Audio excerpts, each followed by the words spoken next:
Drink plenty of water. What's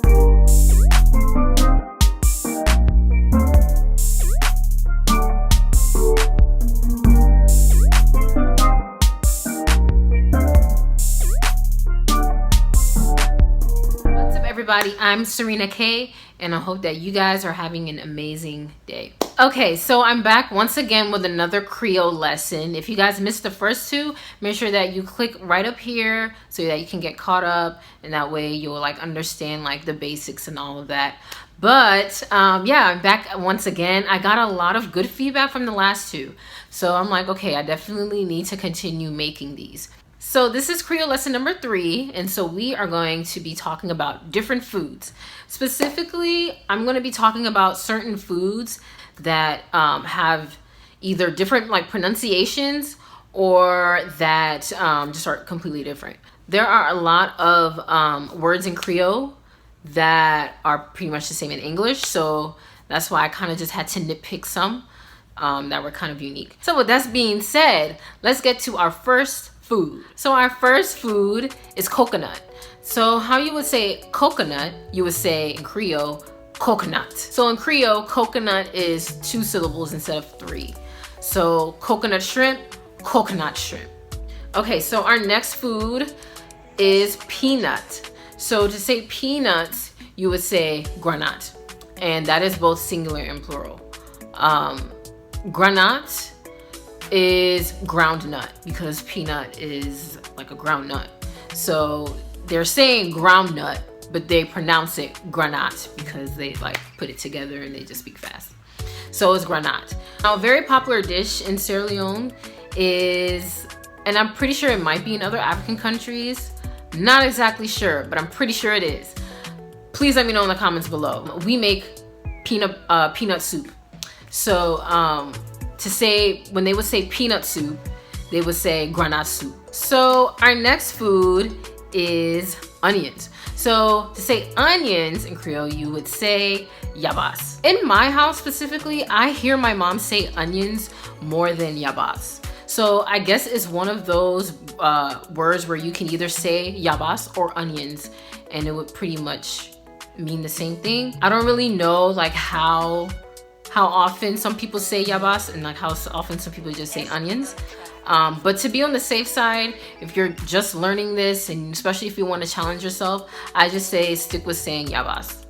So our next word is oranges. And so to say oranges, you would just say orange. So it's pretty much the same thing is what I'm trying to say. Our next food is rice.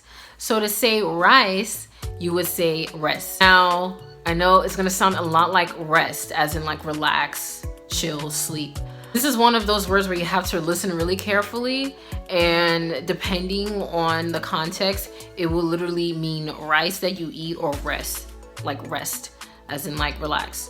How do I say it in a sentence? So if somebody says, do you want peanut soup with rice?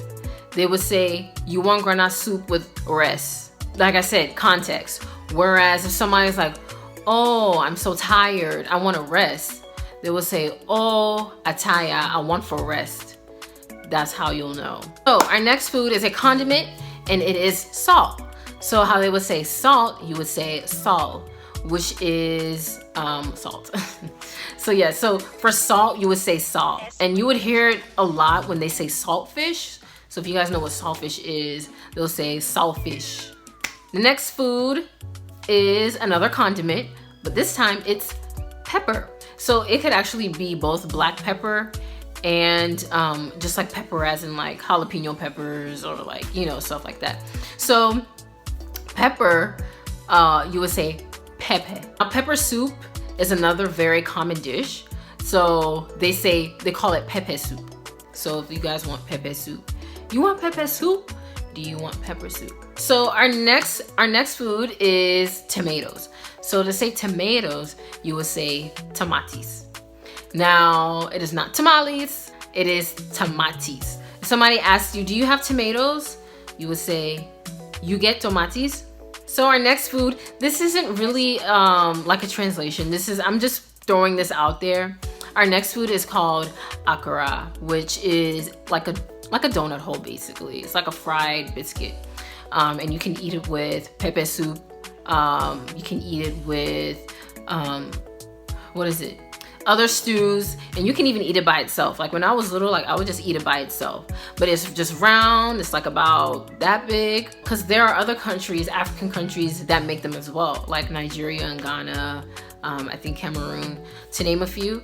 But they call it different things. So in Sierra Leone, it's called akara, but in Nigeria, it's called puff puff. But yeah, so just a side note, this is like a little quick side note. If you guys ever go to like an African function and they have akara or puff puff or whatever, make sure that you try it because it is absolutely delicious. Our last but very, very not least is the bare necessity water. And to say water, you would say wata. Somebody tells you, drink plenty of water.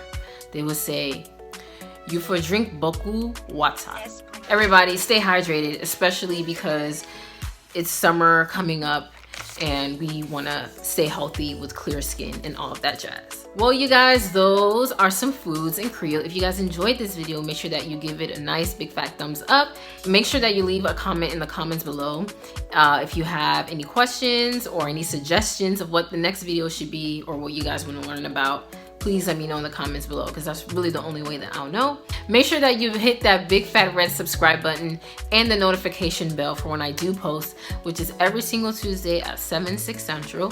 Be sure to share this video around. Share it with your family and your friends and your roommates and your neighbors and anybody that you come across, because that way more people can learn about Creole. Well, you guys, that's all that I have for today. I'm signing out. I'm Serena K, and I hope that you guys continue to have an amazing day. See you guys later. Sure, absolutely. That's a really great question because real estate, I first looked at right out of college. So I graduated and went to a real estate company because I was interested in houses. I liked houses.